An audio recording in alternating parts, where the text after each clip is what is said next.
بسم الله الرحمن الرحيم قال الله تعالى في شان حبيبه ومحبوبه مخبرا وآمرا إن الله وملائكته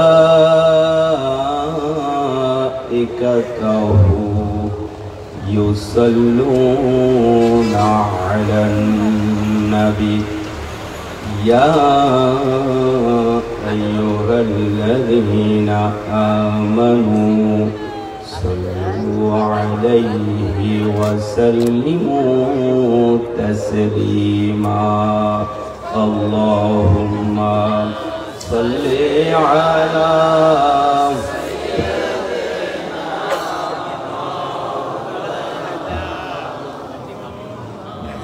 وعلى آل سيدنا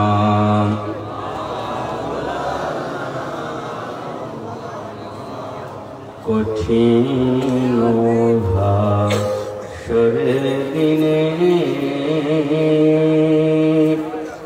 কেউ তো কারোর হবে না কঠিন হাসরের দিনে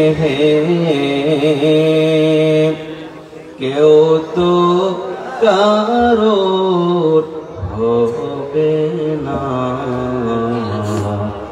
উম্মতেরি মায়ায় নবীজি মেরে হবেন দিওয়ানা আল্লাহুম্মা সাল্লি আলা সাইয়্যিদিনা মাওলানা মুহাম্মদ وعلى آل سيدنا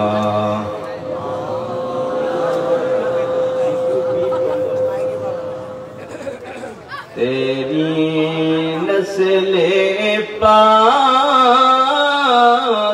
میں ہے بچہ بچہ نور کا تو ہے عین نور تیرا سب گھرانہ نور کا اللہم صلی علی سیدنا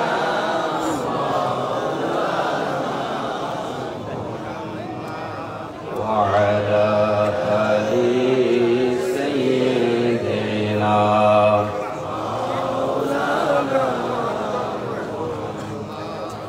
زمین و زمان تمہارے لیے مکین و مکان تمہارے لیے چنین و چنا تمہارے لیے بنے دو جہاں تمہارے لیے دہن میں زبان تمہارے لیے بدن میں ہے جان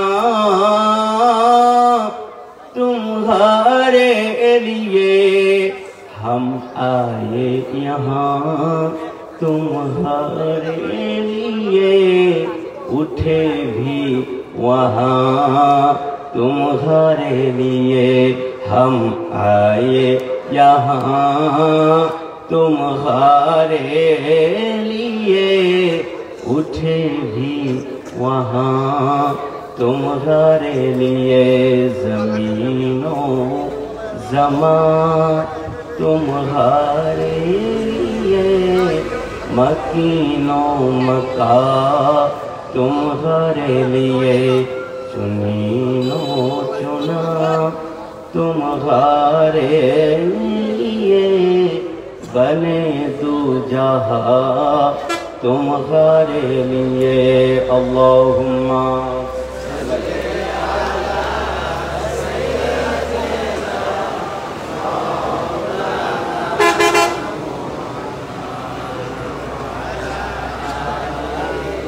सय्यिदना मौलाना अल्लाहुम्मा सल्लि अला सय्यिदिना मुहम्मद व बारिक व सल्लिम अल्लाहुम्मा सल्लि व सल्लिम व बारिक अलैहि अल्हम्दुलिल्लाह। प्यारे हाज़रीन, सर्वप्रथम रब ताआलार दरबारे शुक्रिया आदाय करছি। महामहिम अल्लाह सुबहानाहु व ताआलार दरबारे उनी आमादेरके दया करे औलादे रसूलेर सदारते आजकेर এই আজিমুশ-শান উরুসের মধ্যে উপস্থিত হওয়ার তৌফিক দিয়েছেন। এই জন্য সকলে বলি আলহামদুলিল্লাহ। দরবারে রিসালাতে আল্লাহর হাবিবের সামনে সাহাবায়ে কেরাম বসে আছে। এমন সময় একজন সাহাবী বললেন, ইয়া রাসূলুল্লাহ সাল্লাল্লাহু আলাইহি ওয়াসাল্লাম, আমি ইসলাম গ্রহণ করার আগে কমপক্ষে 300 কন্যা শিশুর জীবন বাঁচিয়েছি। অর্থাৎ বাবা চাচ্ছিল যে এটাকে লজ্জা এবং অপমানের কারণ মনে করত কন্যা সন্তানকে। বাবা চাচ্ছিল যে সেই লজ্জার হাত থেকে বাঁচার জন্য তাকে জীবন্ত কবরস্থ করবে।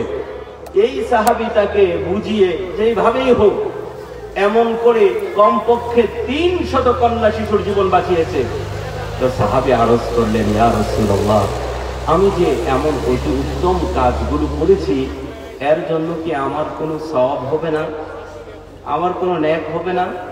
আল্লাহর হাবিব বলেন, সাহাবী, তুমি এর চাইতে আর বড় কি আশা করো, কি প্রতিদান আশা করো? আল্লাহ রাব্বুল আলামিন তোমার ওই কাজের প্রতি খুশি হয়ে তোমাকে ঈমান আনার তৌফিক দিয়েছেন। সুবহানাল্লাহ। প্যারে, ঈমান কত দামি, ঈমান কত মূল্যবান। আওয়াজ কম, আওয়াজ কম, কমাই দেন আওয়াজ, আওয়াজ কমাই দেন।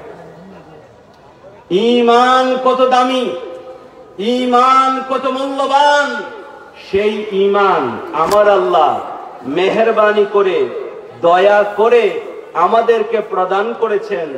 এই জন্য রব তাআলার দরবারে শুকরিয়া আদায় করি, সকলে বলি আলহামদুলিল্লাহ।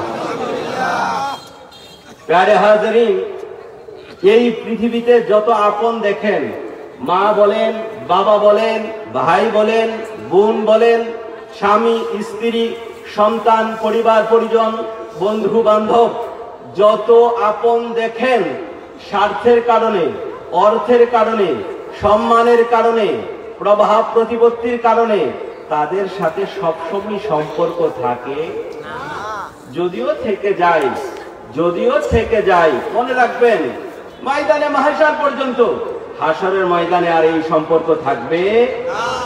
সব সম্পর্ক ভেঙে গেলেও, ছুটে গেলেও, টুটে গেলেও মনে রাখবেন একটা সম্পর্ক সব সময় থাকবে, আর ওই সম্পর্ক হচ্ছে গুনাহগার উম্মতের সাথে মদিনাওয়ালা কামলেওয়ালার সম্পর্ক। আল্লাহর হাবিব বলেন, মা মিন মুমিনিন ইল্লা ওয়া আনা আওলা বিহি ফিদ দুনিয়া ওয়াল আখিরাহ। মুমিন দুনিয়া এবং আখিরাতে আমি নবী কামলেওয়ালা তোমার সবচাইতে বড় আপন। লক্ষ কোটি দরুদ ও সালাম এমন ব্যথার ব্যথী দুকুলের সাথী আহমদ মুজতবা মুহাম্মদ মুস্তাফা সাল্লাল্লাহু আলাইহি ওয়াসাল্লামের আলিশান দরবারে। প্যারে হাজরিন, আমি ভূমিকা এতটুকু করার ইচ্ছা ছিল না, যেহেতু আমার সময় একদম কম। আমি আপনাদেরকে একটা প্রশ্ন করতে চাই। ধরেন আমি চেষ্টা করে, কষ্ট করে, পরিশ্রম করে যেই সম্পদ অর্জন করলাম, সেটা টাকা হোক, বাড়ি হোক, গাড়ি হোক, ব্যবসা প্রতিষ্ঠান হোক, বা আমার যা কিছু আছে, যা কিছু আমি কষ্ট করে, চেষ্টা করে, পরিশ্রম করে কামাই করলাম, আমি মারা গেলে এগুলো কি আমার সম্পদ? আমার এই সম্পদ আমার সন্তানরা পাবে? আমি যদি মারা যাই আমার সম্পদ কি আমার সন্তান পাবে? পাবে তো? আপনারা সবাই এই ব্যাপারে 100% নিশ্চিত? পাবে। কেন পাবে? আমার সন্তান তো এই সম্পদ অর্জন করে নাই, আমার সম্পদ তো কোনরূপ পরিশ্রম করে নাই। কেন পাবে? পাবে সবাই মানে, কিন্তু কেন পাবে? একমাত্র কারণ হচ্ছে আমার সন্তানের সাথে আমার রক্তের সম্পর্ক আছে। তাই তো? আমার সন্তানের সাথে আমার রক্তের সম্পর্ক থাকতে যদি বিনা পরিশ্রমেও আমার সম্পত্তি সে লাভ করতে পারে, এটা এত সহজে বুঝলা, তাহলে এটা কেন বুঝলা না মদিনাওয়ালা কামলেওয়ালা নবীর সাথে যে আওলাদে রাসূলদের রক্তের সম্পর্ক আছে তাদের মাকাম কত বেশি, এটা কেন তোমরা বুঝো না?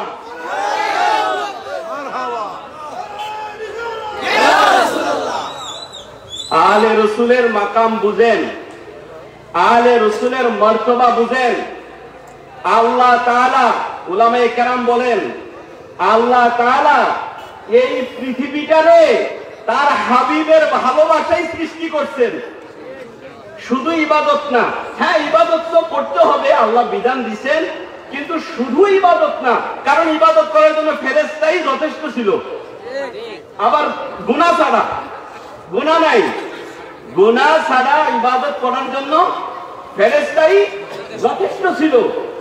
প্যারে উলামায়ে কেরাম বলেন, আমার আল্লাহ শুধু ইবাদতের জন্য পৃথিবী সৃষ্টি করে নাই, আমার আল্লাহ এই পৃথিবী সৃষ্টি করছেন তার হাবিবের ভালোবাসায়, তার হাবিবের ভালোবাসায়। এই জন্য তার হাবিবকে যে যত বেশি ভালোবাসবে তার মাকাম মর্যাদা আল্লাহ তাআলা তত বেশি বাড়িয়ে দিবেন। হাবিবের ভালোবাসায় আল্লাহ তাআলা এই পৃথিবী সৃষ্টি করেছেন। আর সেই হাবিব বলেন, আহাব্বুনি বিহুব্বিল্লাহি, তোমরা আমাকে ভালোবাসো আল্লাহ তাআলার জন্য, ওয়া আহিব্বু আহলা বাইতি লিহুব্বি, আর আমার আহলে বাইতকে ভালোবাসো আমি নবী কামলেওয়ালার জন্য। সুবহানাল্লাহ। আহলে বায়াতের কি মাকাম, আলে রসুলের কি মর্যাদা, আলে রসুলের কি মর্তবা, এটা বুঝার জন্য কুরআনুল কারীমে ওই আয়াতে কারিমাই যথেষ্ট, যা আলে রসুল আওলাদে রসুলদের জন্য আল্লাহ তাআলা অবতীর্ণ করেছেন। ইন্নামা ইউরিদুল্লাহু লিইউযহিবা আনকুমুর রিজসা আহলাল বাইতি ওয়া ইউতাহিরাকুম তাতহীরা। আল্লাহ তাআলা বলেন, হে আহলে বায়াত, নিশ্চয় আল্লাহ তাআলা চান তোমাদের থেকে যাবতীয় অপবিত্রতা দূর করে তোমাদেরকে সম্পূর্ণরূপে পবিত্র করে দিতে। আহলে বায়াত ওই জাতের নাম যাদেরকে পবিত্র করতে চান কে? আল্লাহ। আরো জুড়ে, আহলে বায়াত ওই জাতের নাম যাদেরকে পবিত্র করতে চান কে? আল্লাহ। আল্লাহ রাব্বুল আলামিন তাদেরকে পবিত্র করতে চায়। এখন কিছু মানুষ আছে যারা এই আহলে বায়াতকেও শুধু আবার সেই আহলে বায়াতকেও পার্থক্য করে। তো এরা বলতে চাচ্ছে যে এমন অনেক মানুষ আছে আহলে বায়াতকে ভালোবাসে না। মুসলমানদের মধ্যে এমন মানুষ আছে না? আছে। কিন্তু যদি বলা হয় যে তুমি কি আহলে বায়াতকে ভালোবাসো, বলবে হ্যাঁ হ্যাঁ আমি ভালোবাসি। কিন্তু এটাই কি ভালোবাসার বহিঃপ্রকাশ যে এই যে 50-এর উপরে জুমার নামাজ আদায় করা হয়, কোনদিন কোন জুমার মধ্যে আহলে বায়াত সম্পর্কে 5 মিনিট সময় ব্যয় করা হয় না, এটাই কি ভালোবাসার বহিঃপ্রকাশ? বলেন। জিজ্ঞেস করলে বলবে যে আমরা ভালোবাসি। কিন্তু দুনিয়া সাক্ষী, আহলে সুন্নাত ওয়াল জামাতের সকল ইমামগণ বলেন যে কাউকে ভালোবাসার একটা মাধ্যম হচ্ছে যে সে তার আলোচনা করবে, যে যাকে ভালোবাসে সে তাকে স্মরণ করে, সে তার কথা বলে, সে তার প্রশংসা করে, ঠিক না? তো এই পৃথিবীতে যারা ইমানের দাবি করে এদের মধ্যে সবাই কিন্তু আহলে বায়াতকে ভালোবাসে না। তো সরাসরি কোরআনুল কারীমের আয়াত থাকার পরেও এরা ইনিয়ে বিনিয়ে এর জন্য ওর জন্য এগুলো বলার চেষ্টা করে। তো মদিনাওয়ালা কামলাওয়ালা নবী এটা জানে কিনা? এমন হতে পারে, জানে কিনা? জানে তো সবকিছু। এই জন্য একেবারে ক্লিয়ার করে দিছে, একদম পরিষ্কার যে এই আয়াতে কারিমা দ্বারা কারা উদ্দেশ্য পরিষ্কার করে দিছে। প্যারে হাজিরিন, আম্মা জান আয়েশা সিদ্দিকা রাদিয়াল্লাহু তাআলা আনহা রাদিয়াল্লাহু তাআলা আনহা বলেন, খরাজান নবী সাল্লাল্লাহু আলাইহি ওয়াসাল্লাম গাদাতান ওয়া আলাইহি মিলকুল মুরাহহালুন মিন শা'রি আসওয়াদা। আম্মা জান আয়েশা সিদ্দিকা বলেন, আল্লাহর হাবিব একদিন সকালবেলা ঘর থেকে বের হলেন। আল্লাহর হাবিবের শরীরের মধ্যে লাল লাল ডোরা কাটা নকশাওয়ালা কালো একটা পশমি চাদর ছিল, কালো একটা পশমি চাদর ছিল। এমন সময় ওই জায়গার মধ্যে হাসান রাদিয়াল্লাহু তাআলা আনহু বললেন, আসলেন। ফাজাল হাসানু ফাআদখিলাহু। যখন হাসান রাদিয়াল্লাহু তাআলা আনহু আসলেন, আল্লাহর হাবিব হাসান রাদিয়াল্লাহু তাআলা আনহুকে এই চাদরের মধ্যে নিয়ে নিলেন। আল্লাহর হাবিব যখন হাসান রাদিয়াল্লাহু তাআলা আনহুকে নিলেন, ফাজাল হুসাইনু, এরপরে আসছেন হুসাইন রাদিয়াল্লাহু তাআলা আনহু। ফাদাখালা মাআহু, আল্লাহর হাবিব হাসান রাদিয়াল্লাহু তাআলা আনহুর সঙ্গে হুসাইন রাদিয়াল্লাহু তাআলা আনহুকেও এই চাদরের মধ্যে নিয়ে নিলেন। এরপর আম্মা জান ফাতেমাতুজ জাহরা আসলেন। আম্মা জান ফাতেমাতুজ জাহরাকেও আল্লাহর হাবিব এই চাদরের মধ্যে নিয়ে গেল। ফাজালাত ফাতেমাতু ফাআদখুলিহা, আল্লাহর হাবিব ফাতেমাতুজ জাহরাকেও ওই চাদরের মধ্যে নিয়ে গেল। এরপর আলী মুর্তজা আসলো, আল্লাহর হাবিব আলী রাদিয়াল্লাহু তাআলা আনহুকে ওই চাদরের মধ্যে নিয়ে গেল। এইবার যখন ওনারা চারজন এই চাদরের মধ্যে, তখন আল্লাহর হাবিব বললেন, ইন্নামা ইউরিদুল্লাহু লিইযহিবা আনকুমুর রিজসা আহলাল বাইতি ওয়া ইউতাহহিরাকুম তাতহীরা। ওনাদের সকলকে এই চাদরের মধ্যে নিয়ে আল্লাহর দরবারে এই আয়াতে কারিমা বলে, আল্লাহ, এরাই হচ্ছে আমার আহলে বায়াত। হে আহলে বায়াত, আল্লাহ তাআলা চান তোমাদেরকে সম্পূর্ণ রূপে পবিত্র করতে। প্যারে হাজিরিন, আল্লাহ রাব্বুল আলামিন আহলে বায়াতের কি মাকাম দিয়েছেন আর রাসূলের কি মর্যাদা দিয়েছেন। ও দুনিয়ার মানুষ, কুরবান হয়ে যাও। নাজরান গোত্রের কিছু খ্রিস্টান লোকের আল্লাহর হাবিবের সঙ্গে আসলো তর্ক করার জন্য। আর আল্লাহর হাবিবের কাছে আইসা বলে, ইয়া রাসূলুল্লাহ, আমরা আপনার কাছে জানতে চাই আপনি ঈসা আলাইহিস সালাম সম্পর্কে কি আকীদা পোষণ করেন। আল্লাহর হাবিবরে বলে যে আপনি ঈসা আলাইহিস সালাম সম্পর্কে কি আকীদা পোষণ করেন, এটা আমরা জানতে চাই। আল্লাহর হাবিব এইবার বললেন, ঈসা আলাইহিস সালাম আল্লাহর নবী এবং আল্লাহর রাসূল। ঈসা আলাইহিস সালাম আল্লাহর কুদরতের বহিঃপ্রকাশ। আমার আল্লাহ পিতা ছাড়া শুধুমাত্র মায়ের মাধ্যমে ঈসা আলাইহিস সালামকে পৃথিবীতে পাঠাইছে। এইবার তারা বলে, না, এমনটা তো হতে পারে না, কারণ পৃথিবীতে কেউ তো বাবা মা ছাড়া আসতে পারে না। তো যেহেতু আপনি নিজেও স্বীকার করলেন যে ঈসা আলাইহিস সালামের পিতা নাই, শুধু মাতা আছে, তাহলে এতই বোঝা যায় যে ঈসা আলাইহিস সালামের পিতা হচ্ছে আল্লাহ তাআলা। নাউযুবিল্লাহ বলেন না। আল্লাহর হাবিব এইবার তাদের এই যুক্তিটা তাদের কাছে ফিরাইয়া দিলেন। এইবার বললেন, শুনো, শুধুমাত্র পিতা না থাকলেই যদি তোমরা তাকে আল্লাহর বেটা বলে দাবি করো, তবে তো আদম আলাইহিস সালামের পিতাও নাই, মাতাও নাই। এখন বলো, এই আকীদা তো সর্বপ্রথম তোমরা আদম আলাইহিস সালাম সম্পর্কে করতা, কিন্তু তোমরা তো আদম আলাইহিস সালাম সম্পর্কে এই আকীদা পোষণ করো না। আসলে প্রকৃত কথা হলো আমার আল্লাহর জন্য পিতাও লাগে না, মাতাও লাগে না। আল্লাহ তাআলা যেমন পিতা মাতা ছাড়া দুনিয়াতে মানুষ পাঠাইতে পারে, আবার শুধু পিতা ছাড়াও পাঠাইতে পারে, মাতা ছাড়াও দুনিয়াতে মানুষ পাঠাইতে পারে। পারে কিনা? এইবার তারা আল্লাহর হাবিবের সঙ্গে না পেরে এরপরেও তর্ক শুরু করে দেয়। কিন্তু আল্লাহ রাব্বুল আলামিন তার হাবিবের সঙ্গে দুনিয়ার মানুষ তর্ক করবে, এটা সহ্য করে।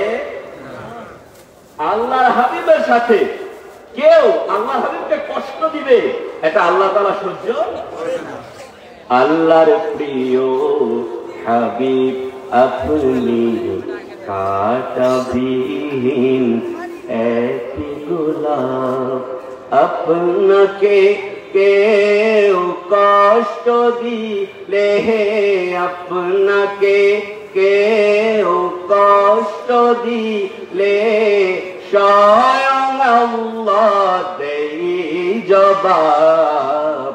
আল্লাহর প্রিয় হাবিব আপনি কাঁটাবিহীন একটি গোলাপ, দিয়েছে যারা আপনাকে দুঃখ কষ্ট বেদনা, দিয়েছে যারা আপনাকে দুঃখ কষ্ট বেদনা, তাদেরই লাঞ্ছনারি কথা কি করিব বর্ণনা, বর্ণনা তো দিচ্ছেন আল্লাহ, বর্ণনা তো দিচ্ছেন আল্লাহ, নাজিল করে সূরা আল-আহজাব।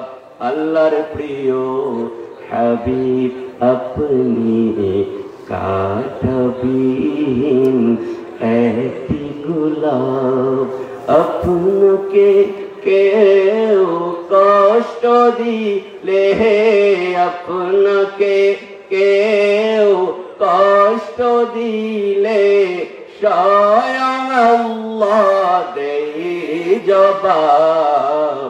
আল্লাহর প্রিয় হাবিব আপনি কাঁটাবিহীন একটি গোলাপ। আল্লাহর হাবিবের শানে কেউ যদি আঘাত করে, আল্লাহর হাবিবের মনে কেউ যদি কষ্ট দেয়, জবাব দেন কে? আল্লাহ। জবাব দেন কে? আল্লাহ। প্যারে হাজরিন, আল্লাহর হাবিবের সঙ্গে যখন নাজরান গোত্রের খ্রিস্টানরা পারে না, এইবার তারা তর্ক জুড়ে দেয়। আল্লাহ রাব্বুল আলামিন আয়াতে কারিমা অবতীর্ণ করে দিলেন, ফাকুল তাআলাউ নাদউ আবনাআনা ওয়া আবনাআকুম ওয়া নিসাআনা ওয়া নিসাআকুম ওয়া আনফুসানা ওয়া আনফুসাকুম সুম্মা নাবতাহিল ফানাজআল লা'নাতাল্লাহি আলাল কাযিবিন। আমার আল্লাহ আয়াতে কারিমা অবতীর্ণ করে দিয়েছেন, হাবিব আমার আপনি বলে দিন যে আসো আমরা আহ্বান করি, আসো আমরা ডাকি, আসো আমরা আমাদের সন্তানদেরকে ডাকি, আমাদের স্ত্রীদেরকে ডাকি, আমাদের নিজেদেরকে ডাকি, তারপর আমরা একে অপরের উপর মুবাহালা করি। মুবাহালা হচ্ছে একে অপরের উপর বদদোয়া করবে।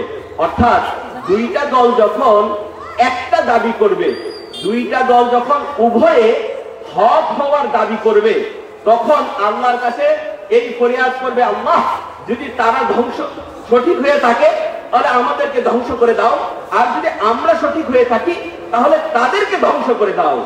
আমার আল্লাহ বললেন, তারপর তারা মুবাহালা করবে, একে অপরের উপরে অভিশাপ দিবে, আর মিথ্যাবাদীদের উপর আল্লাহর অভিশাপ বর্ষিত হোক। আয়াতে কারিমা অবতীর্ণ হয়ে গেল। এইবার আল্লাহর হাবিব তাদেরকে বললেন, তোমরা যদি সঠিক হয়ে থাকো তাহলে মুবাহালার জন্য প্রস্তুত হয়ে যাও।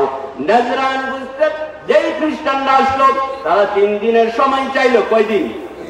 3 দিন জায়গা নির্ধারণ হয়ে গেল, সময় নির্ধারণ হয়ে গেল। এইবার তারা তাদের লোকজন নিয়ে আসলো মুবাহালা করার জন্য। আল্লাহর হাবিব তার নিজের লোকজন নিয়ে ওই জায়গার মধ্যে যাচ্ছেন। সাদ ইবনে আবি ওয়াক্কাস রাদিয়াল্লাহু তাআলা আনহু বলেন, এই আয়াতে কারিমা যখন অবতীর্ণ হয়েছে আল্লাহর হাবিব তখন তাদের সঙ্গে কাদেরকে নিয়েছে জানো? এই আয়াতে কারিমা যখন অবতীর্ণ হয়েছে দা রাসূলুল্লাহি সাল্লাল্লাহু আলাইহি ওয়াসাল্লাম আলিয়ান ওয়া ফাতিমাতা ওয়া হাসানান ওয়া হুসাইনান فقال اللهم هؤلاء أهلي أما الله এই আয়াতে কারিমা যখন অবতীর্ণ করেছেন মুবাহালার জন্য আল্লাহর হাবিব নিজের কুলের মধ্যে নিলেন ইমামে আলী মাকাম ইমাম হুসাইন রাদিয়াল্লাহু তাআলা আনহুকে, আর ওনার বাম পাশে নিলেন হাসান রাদিয়াল্লাহু তাআলা আনহুকে, আর পিছনে আম্মা জান ফাতেমাতুজ জাহরা এবং আলী মুরতাজা রাদিয়াল্লাহু তাআলা আনহুমাদেরকে নিয়ে আল্লাহর হাবিব ওই দিন মুবাহালা করার জন্য ময়দানে গেছে। আল্লাহর হাবিব নিজের লোকদেরকে নিয়ে ওই মাঠের মধ্যে অপেক্ষা করছেন। এইদিকে এই যে খ্রিস্টান লোকেরা তারাও তাদের সন্তান এবং মহিলাদেরকে নিয়ে এই জায়গার মধ্যে আসছে। কিন্তু কি অবাক করা বিষয়, উভয়ে যখন নির্ধারিত মাঠের মধ্যে গেল খ্রিস্টান লোকেরা মুবাহালা করে নাই। তাদের মধ্যে সব চাইতে বড় যেই পণ্ডিত ছিল এই পণ্ডিত আল্লাহর হাবিবের কাছে আইসা বলে, ইয়া রাসূলুল্লাহ, আমরা মুবাহালা করব না, একে অপরের জন্য ধ্বংস হওয়ার বদদুয়া করব না, আমরা আপনার সব কথা মেনে নিব, আপনি যেই কথা বলছেন আপনি সঠিক বলছেন, আমরা জিজিয়া কর দিয়া আপনার সঙ্গে সন্ধি স্থাপন করলাম। এই যে তারা বিনা বাধায় আল্লাহর হাবিবকে জয়ী ঘোষণা করে দিল। তাদের সঙ্গে যত মানুষ ছিল অনেকের মনে কষ্ট লাগছে। কষ্ট লাগার কথা না, আসছিল যে তারা তো সঠিক দল, এটা প্রমাণ করার জন্য। এইবার তাদের মধ্যে একজন এই খ্রিস্টান পাদ্রীকে বলল, আমরা এই তারিখ নির্ধারণ করলাম, আমরা এই জায়গা নির্ধারণ করলাম, এখন আমরা এই জায়গার মধ্যে মুবাহালা না করে কেন আমরা এই জায়গা থেকে চলে যাচ্ছি? এই বিষয়টা আমাদের বুঝে আসে না। এইবার সেই পাদ্রী কয়, আল্লাহর হাবিব মুসলমানদের নবী এবং তার আহাল যারা এই জায়গার মধ্যে আসছে, আমি যখন এই চেহারা দেখছি রে, আমার মনের মধ্যে ভয় লাইগা গেছে। আমি যখন এই চেহারা দেখলাম আমার মন সাক্ষ্য দিচ্ছে, তারা যদি ওই দূরের পাহাড়টারে বলতো এই জায়গার মধ্যে চলে আসতে, এই পাহাড়টা এই জায়গার মধ্যে চলে আসতো। আরে আজ যদি আমরা মুবাহালায় অংশগ্রহণ করতাম, আর যদি আমাদের জন্য তারা বদদুয়া করত, তবে আমরা ধ্বংস হয়ে যাইতাম। শুধু আমরা নয়, এই পৃথিবীর মধ্যে যত খ্রিস্টান লোক ছিল সকল খ্রিস্টানরাই ধ্বংস হইয়া যাইত। এই জন্য আমরা পরাজয় মেনে নিলাম, এই জায়গার মধ্যে আল্লাহর হাবিবের কথা মেনে নিলাম। আরে ও দুনিয়ার মানুষ, আহলে বায়াতের মর্যাদা শোনো, আলে রাসূলের মর্যাদা জানো। আল্লাহ রাব্বুল আলামিন তাদের কত মাকাম দিয়েছেন। জাবের ইবনে আব্দুল্লাহ রাদিয়াল্লাহু তাআলা আনহু বলেন, যে আমি বিদায় হজ্জের দিন কাসওয়া নামক পুষ্টির পিঠে অবস্থায় আল্লাহর হাবিবকে এই কথা ঘোষণা দিতে আমি শুনেছি, ইয়া আইয়ুহান নাস ইন্নী ক্বাদ তারাকতু ফীকুম মা ইন আখাযতুম বিহি লান তাদিল্লু কিতাবাল্লাহি ওয়া ইকরাতি আহলা বাইতি। আল্লাহর হাবিব বলেছেন, হে দুনিয়ার মানুষ, শুনে রাখো, আমি তোমাদের কাছে দুইটা জিনিসকে রেখে গেলাম, তা যদি তোমরা ধারণ করে রাখতে পারো, বুকে ধারণ করতে পারো, তা যদি অনুসরণ করতে পারো, তাহলে লাং তাদিল্লু, তোমরা কখনোই গোমরা ঈমান হারা হইবা না। কোন দুইটা জিনিস? একটা হচ্ছে আল্লাহর কুরআন, আর দ্বিতীয়টা হচ্ছে আল্লাহর হাবিবের আহলে বায়াত। উলামায়ে কেরাম বলেন এই দুইটা হচ্ছে একটা পাখির দুইটা ডানার মতো। একটা পাখির দুইটা ডানার মতো। পাখির যদি একটা ডানা না থাকে উঠতে পারবে? উঠতে পারবে না। তো এই দুইটা ঈমান অন্তরে আছে কিনা এটার শর্ত হচ্ছে এই দুইটা আল্লাহর কোরআন এবং আহলে বায়াত যাদের অন্তরে থাকবে বোঝা গেল তাদের অন্তরে ঈমান আছে। প্যারে হাজিরিন, আহলে বায়াতের যে ফজিলত, মাকাম, মর্যাদা এটাকে বলে শেষ হবে? আমরা কিন্তু এই জন্য বলি না যে ওনাদের মাকাম বাড়বে। আমরা এই জন্য বলি পৃথিবীতে যে বা যারা আহলে বায়াতের প্রশংসা করেছে আল্লাহ তাআলা যেন দয়া করে আমাদেরকে সেই প্রশংসাকারীদের নামের সাথে নামটা লিখে দেয়। আরে দুনিয়ার মানুষ আহলে বায়াতের প্রশংসা আমরা কি করব? কুরআনুল কারীমেই তো মওজুদ আছে আহলে বায়াতের প্রশংসার জন্য, হাদিসে মুবারাকাই তো মওজুদ আছে, ঠিক না? উনাদের মাকাম বাড়ানোর জন্য আহলে বায়াতের মর্যাদা বলি না, নিজেদের মর্যাদা বাড়ানোর জন্য আহলে বায়াতের মর্যাদা বলি।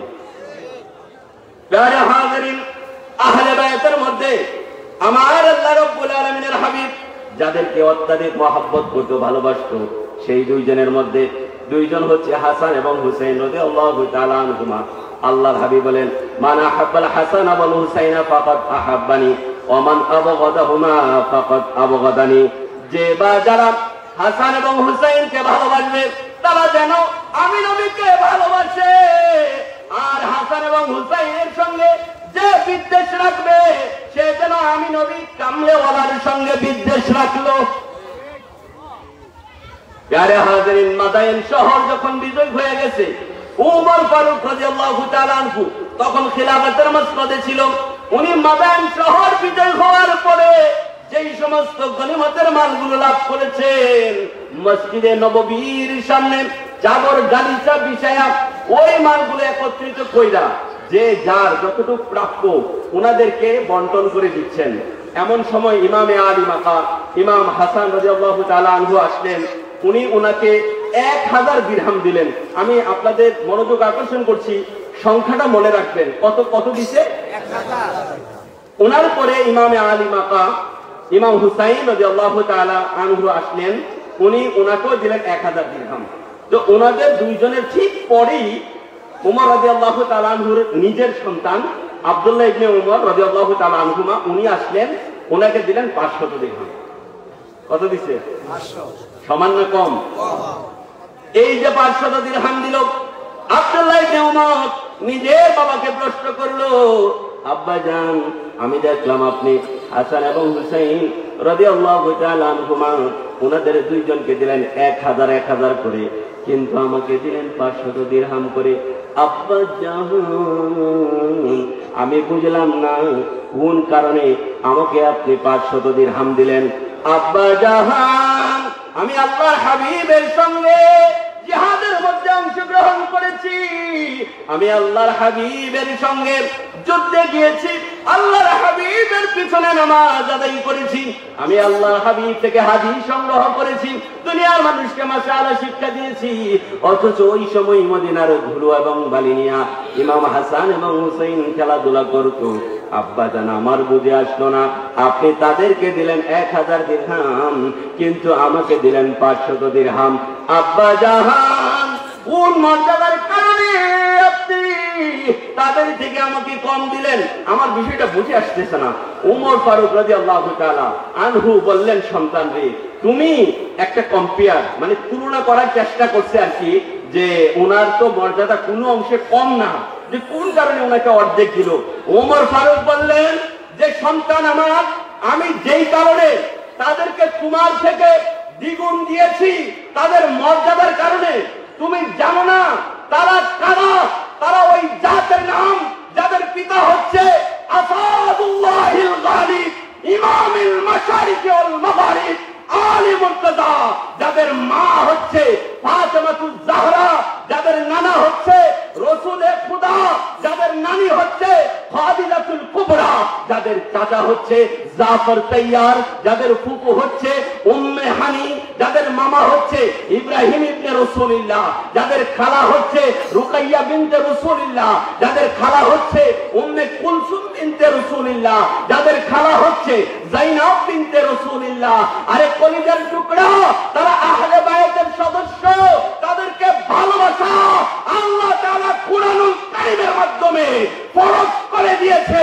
তারা ওই জাতের নাম নবী পাকের সাথে, যাদের নাম নামাজের মধ্যে দুরূদে পাকের মধ্যে নিতে হয়, তারা ওই জাতের নাম, যাদের নানার কালেমা পড়ে আমরা মুসলমান হয়েছি, তারা ওই জাতের নাম, তাদের মা জান্নাতি রমণীদের সরদার। আর তারা দুইজন তুমি যেই জান্নাতের আশা করো, সেই জান্নাতি যুবকদের সরদার।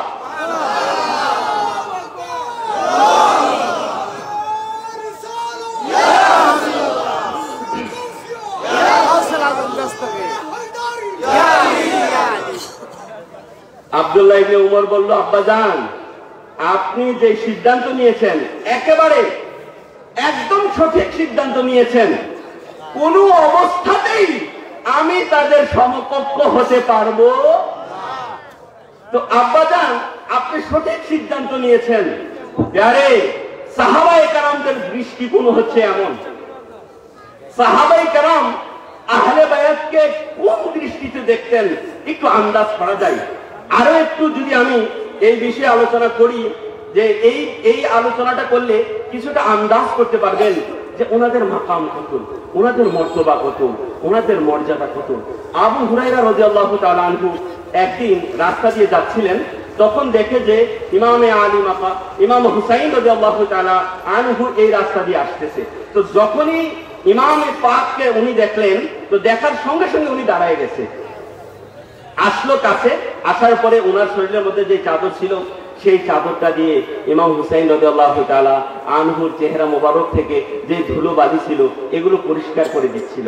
তো এই যে বিষয়টা, উনি এত বয়োজ্যেষ্ঠ, এত মুরব্বী সাহাবী, এত বুজুর্গ জলিলুল কদর সাহাবী, উনি যখন ইমাম হুসাইন রাদিয়াল্লাহু তাআলা আনহুর সঙ্গে এরকম আচরণ করলেন, তখন উনি একটু লজ্জিত হয়েছে আর কি, একটু বিব্রত বোধ করলেন। তো বলতেছে, আপনি কি করছেন আমার সঙ্গে? আপনি মুরব্বী, আপনি আপনার কাপড় দিয়ে আমার শরীর থেকে ধুলো বালিগুলো মুছে দিচ্ছেন। তো উনি একটু বিব্রত হচ্ছে, একটু লজ্জাবোধ করছে আর কি। প্যারে হাজিরিন, ইমামে আলী মাকা যখন একটু লজ্জাবোধ করলেন, আর বললেন, আবু হুরায়রা রে, আপনি এমন বুজুর্গ সাহাবী, আপনি কেন আপনার এই গায়ের চাদর দিয়ে আমার শরীর থেকে ধুলোবালিগুলো পরিষ্কার করে দিচ্ছেন? উনি যখন লজ্জা পাইলেন, আবু হুরায়রা বলে, আরে ও হুসাইন রাদিয়াল্লাহু তাআলা আনহু, আমি তোমার নানা থেকে তোমার যেই মাকাম, তোমাদের যেই মর্যাদা, তোমাদের যেই মার্তবা, তোমাদের যেই শান আমি তোমার নানার কাছ থেকে জানি। তা যদি এই দুনিয়ার মানুষ জানতো, তুমি তো এই সামান্য বিষয় বিব্রত মুখ করছো। তোমার মাকাম, তোমাদের মাকাম মর্যাদা যদি এই দুনিয়ার মানুষ আমার মতো করে জানতো, তবে এই সামান্য কাজ কেন দুনিয়ার মানুষ পাগল হইয়া একজনের পর একজন আইসা তোমারে কাঁধে কাঁধে কাঁধে নিয়ে বেড়াইতো, কেউ তোমাদেরকে জমিনের মধ্যে পা ফেলতেই দিত না। আরে তুমি এই সামান্য সম্পর্ক নিয়ে আমি এতটুকু আচরণ করছি, এত বিব্রত বোধ করছো? আমি তোমার নানা জান সম্পর্কে, তোমাদের যে মাকাম মর্যাদা শান ইজ্জত আজমত সম্পর্কে জানি। তা যদি দুনিয়ার মানুষ জানতো, তবে তো তোমাদেরকে, আপনাদেরকে জমিনের মধ্যে পা রাখতেই দিত না। মানুষ পাগল হইয়া একজনের পর একজন কাঁধে নিয়ে আপনাদেরকে ঘুরে বেড়াইতো।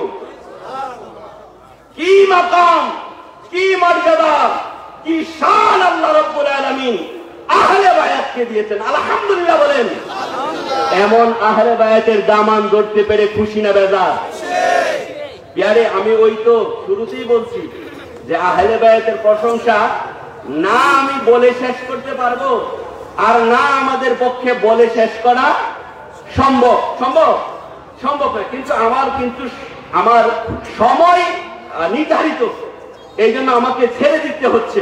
এই জন্য আমি শেষ করছি, সর্বশেষ আহলে বায়াতের শানে কবি কত সুন্দর করে বলে গেলেন, বাগে জন্নত কে বহরে মদহা খানে লেবে তুম को मुझदाना रे काये दुश्मना ने ले बे तुम को नारी तुम को मुझदाना रे काये दुश्मना ने ले बे किसी जुबा से हूँ बयां इज़्ज़ो शाने अहले बैत,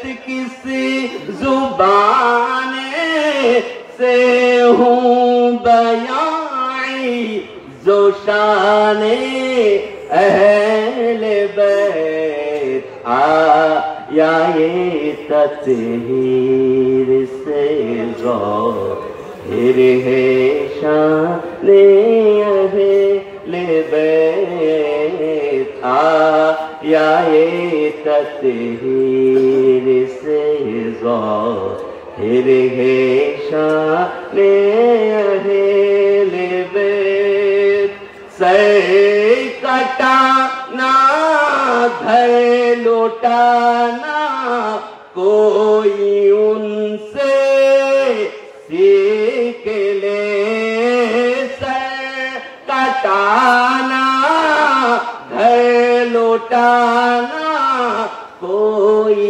उनसे सीख ले, जाने आलम हो फिदाए खानदाने अहले बैत, जाने आलम हो फिदाए खानदाने अहले बैत।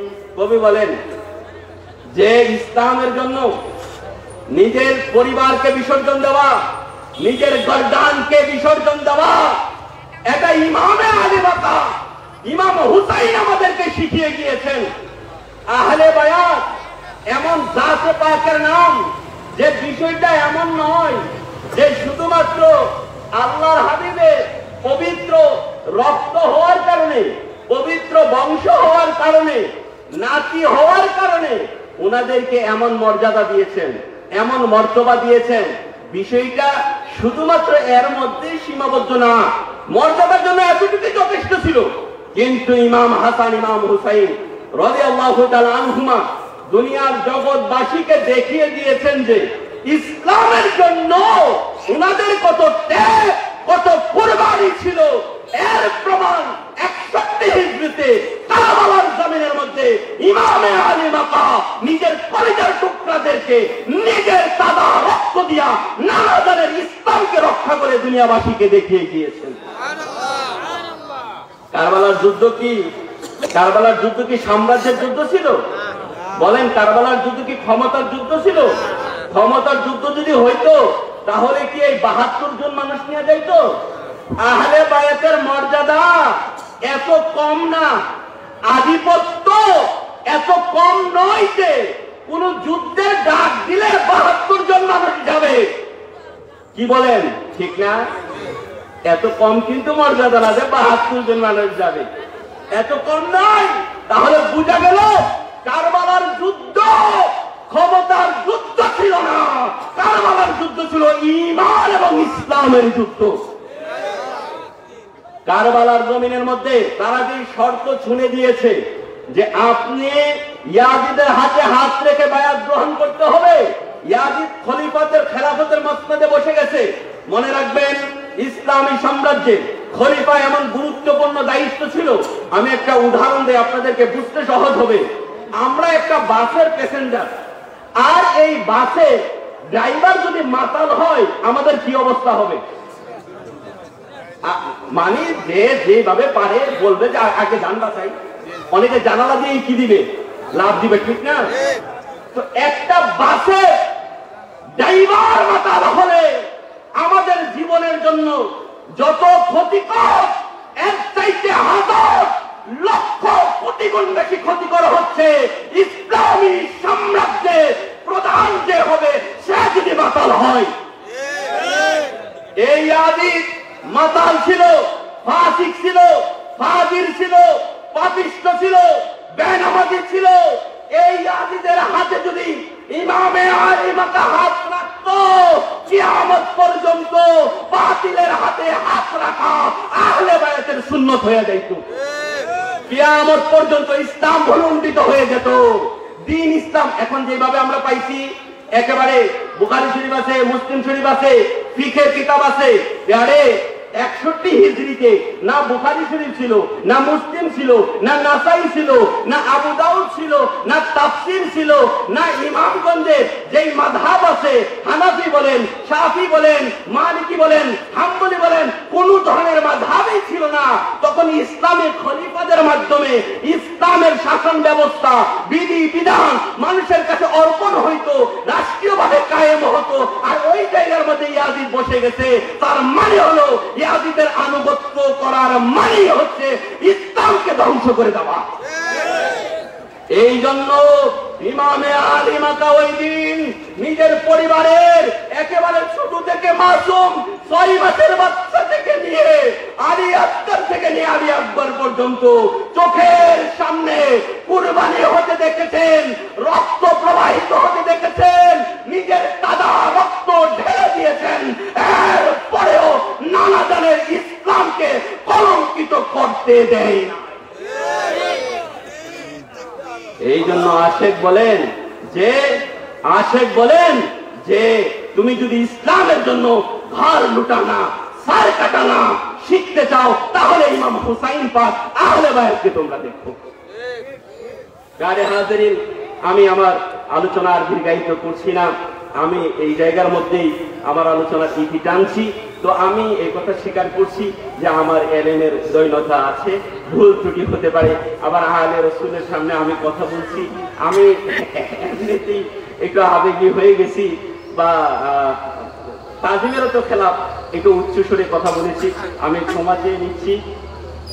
তা আল্লাহ রাব্বুল আলামিনের দরবারে শুকরিয়া আদায় করি যে আল্লাহ আপনি আমাদের সকলকে আহলে বায়াত, আহলে রাসূলদের দামান ধরার তৌফিক দেন, এর উপর কায়েম আর দায়েম রাখেন, ওনাদেরকে জীবনের চাইতে বেশি মহব্বত করার তৌফিক দান করেন।